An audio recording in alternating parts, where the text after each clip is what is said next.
Дорогие братья и сестры, давайте подключайтесь, приходите.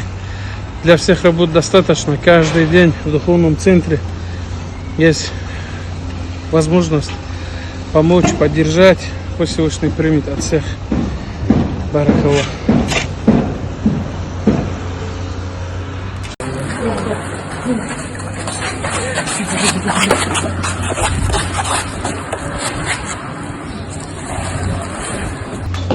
Рамазан, как обстановка в Хамасе? Алхамдулилlah, работаем, порядок наводим, с помощью Аллаха.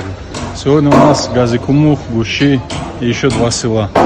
Лакский, Кулинский район вместе работает. Так что, братья, подключайтесь, присоединяйтесь к этому хорошему, благому делу. كانوا جوبرو صوصة مزيد كل ساق أنا مبوت من لك الجماعات خذ ما صبر الله يورشكم منك وني تقول لك توقع بالله عندك وكان يخرج شهادة ورسول الله. Давайте вместе строить духовный центр.